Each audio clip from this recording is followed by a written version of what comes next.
জয়গুরু পরম প্রেমময় পরম দয়ালের চরণে শত সহস্র কোটি আভূমি প্রণাম জানাই। আপনাদের প্রতি প্রত্যেককে আন্তরিক আনন্দিত জয়গুরু জানাই। সাম্প্রতিককালে শ্রী শ্রী আচার্যদেব প্রত্যেককে ডিপি ওয়ার্কের কাজে বিশেষভাবে আহ্বান জানিয়েছেন। প্রতিটি সৎসঙ্গীকে বলেছেন মানুষের দুয়ারে দুয়ারে যেতে, তাদের সাথে সুন্দর মানবিক সম্পর্ক গড়ে তুলতে, তাদের সুখ দুঃখের পাশে দাঁড়াতে, তাদের সুখ দুঃখের অংশীদার হতে এবং নিজের সাধ্য মতো নিজের সুবিধা মতো তাদের প্রতি প্রত্যেককে আমরা যেন সেবা এবং সাহায্য করি। এইভাবে তাদের সাথে সুন্দর একটা সম্পর্ক গড়ে তোলার ওপর তিনি বিশেষভাবে জোর দিয়েছেন। আমরা যেন সৎসঙ্গীরা সবাই তাদের একান্ত আপনার জন হয়ে উঠতে পারি এবং প্রত্যেকে যাতে শ্রী শ্রী ঠাকুরের হয়ে ওঠে, সেইভাবে চলে শ্রী শ্রী ঠাকুরের কথা বলে তাদের অন্তরে শ্রী শ্রী ঠাকুরকে প্রতিষ্ঠা করতে পারি। এই কাজে তিনি বিশেষভাবে ডাক দিয়েছেন প্রত্যেকটি সৎসঙ্গীকে। কিন্তু এই কাজগুলি যথেষ্ট পরিশ্রম সাধ্য এবং সময় সাপেক্ষ। সেই জন্য অনেকেই বলছেন এত কিছু না করে শুধু ঘরে বসে নাম ধ্যান করলেই তো হয়। দেখুন, শ্রী শ্রী ঠাকুর যখন জীবিত ছিলেন তখন একই প্রশ্ন ভক্তমণ্ডলীর মনে, অনেকেরই মনে উদয় হয়েছিল। সেরকমই একটি আলোচনা আজকে আপনাদের পড়ে শোনাবো। 27শে মার্চ 1943 সাল।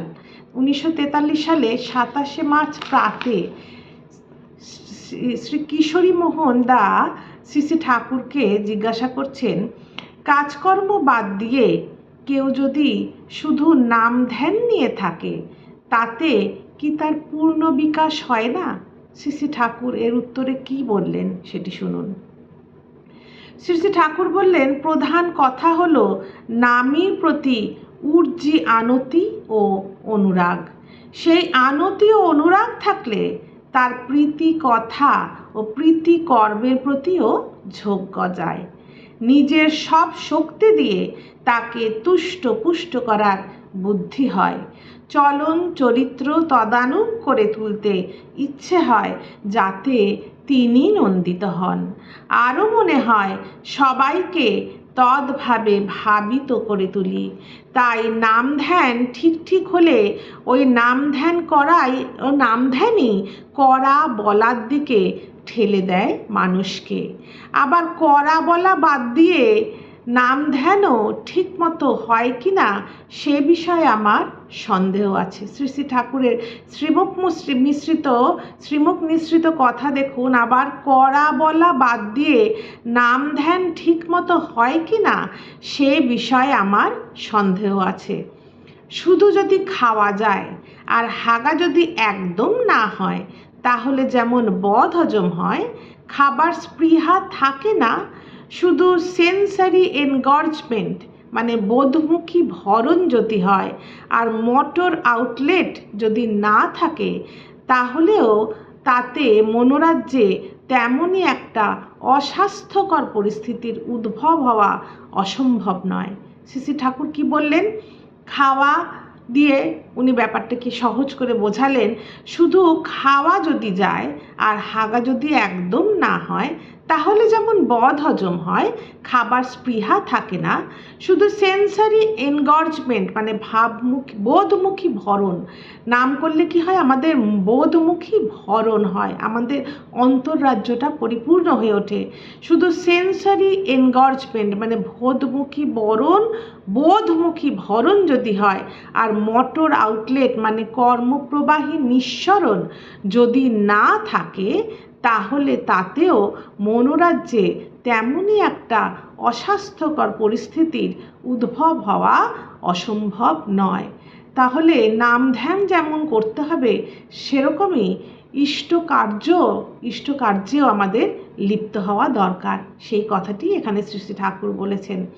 ওতে মানুষ আনব্যালেন্সড বা সাম্যহারা হয়ে পড়ে। শুধু যদি আমরা ঘরে বসে নাম ধ্যান করি এবং ইষ্ট কাজে যদি অংশগ্রহণ না করি তাহলে কি হবে? ওতে মানুষ আনব্যালেন্সড বা সাম্যহারা হয়ে পড়ে। আমার সত্তার সব কিছুর ভিতর তাকে যদি অনুপ্রবিষ্ট করতে তুলতে চাই, তবে আমার সব কিছুই সক্রিয়ভাবে তার সেবায় লাগানো চাই।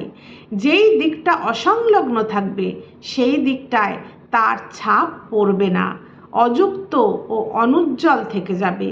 পূর্ণ বিকাশের পথে অতখানি ঘাটতি থেকে যাবে। আমাদের মধ্যে কতকগুলি বিকৃত ও একপেশে ধারণার উদ্ভব হয়েছে। ছেলে বউকে ভালোবাসতে গিয়ে আমরা কিন্তু কখনোই এ কথা ভাবি না যে শুধু তাদের কথা ভাববো, তাদের জন্য বাস্তবে কিছু করব না। তাদের বেলায় সেটা যদি প্রযোজ্য না হয়, ভগবানকে তথা ইষ্টকে ভালোবাসার বেলায় সেটা প্রযোজ্য হবে কেন? ভালোবাসার জনের জন্য মানুষের করণীয়ের অন্ত নেই। যত করা যায় তত দেখা যায় আরও বহু কিছু করার আছে। আর ভগবানকে ভালোবাসলে তার খাতিরে প্রত্যেকটি সত্তাকে ভালোবাসতে হয়। প্রত্যেকের সুখ স্বাচ্ছন্দ্য ও সার্থকতার জন্য প্রাণপাত পরিশ্রম করতে হয়। কেউ যদি বাপ মাকে ভালোবাসে, তাহলে কি সে কখনো ভাই বোনদের সম্বন্ধে উদাসীন থাকতে পারে? ভক্তের করণীয়র কি কোনো লেখাঝোকা আছে? এই কর্ম কিন্তু তার সেবাযোগ্য। পূজা পরিক্রমা সাধন ভজনের অবিচ্ছেদ্য অঙ্গ। নাম ধ্যান ও কর্ম তার ওতপ্রোতভাবে জড়িত। তাহলে নাম ধ্যান ও কর্ম ওতপ্রোতভাবে জড়িত, শ্রী শ্রী ঠাকুরের মুখনিসৃত কথা। আর সব কিছুই তার ইষ্টের জন্য। পরিবেশের সেবা যতই মহৎ কাজ হোক, তা যদি ইষ্টার্থে না লাগে, তা একটা আনসলভড কমপ্লেক্সের মতো থেকে যেতে পারে, আর তাতেও মানুষের অকল্যাণ হতে পারে। শ্রী শ্রী ঠাকুর পরিষ্কার করে বলে দিয়েছেন কিভাবে আমাদের চলতে হবে। নাম ধ্যান যেমন একদিকে করতে হবে, সেরকম ইষ্ট কাজেও প্রত্যেকের অংশগ্রহণ করতেও হবে। পরম পূজ্যপাদ শ্রী শ্রী আচার্যদেবের একখানি এই প্রসঙ্গে কথা আপনাদের শোনাই। পরম পূজ্যপাদ শ্রী শ্রী আচার্যদেব বলেছেন, আমাদের কাজ কেবল হিসাব রাখা নয়, কেবল ইষ্টভীতি সংগ্রহ করা নয়, কেবল সৎসঙ্গ করা, মাতৃসম্মেলন করা, উৎসব করা নয়। আমাদের কাজ হচ্ছে প্রত্যেকটি বেষ্টিতে এই রকম করে ছড়িয়ে পড়া, প্রত্যেকটি ব্যক্তির দুয়ারে পৌঁছানো এবং তাকে উদ্বুদ্ধ করা, যাতে সে ঠাকুরের হয়ে উঠতে পারে। আজ এই পর্যন্তই থাক। তাহলে আমরা সকলেই বুঝতে পারলাম আমাদের করণীয় কি। আমাদের করণীয় নাম ধ্যান এবং ইষ্টকর্ম একসাথেই চালু রাখা। জয় গুরু। বন্দে পুরুষোত্তম।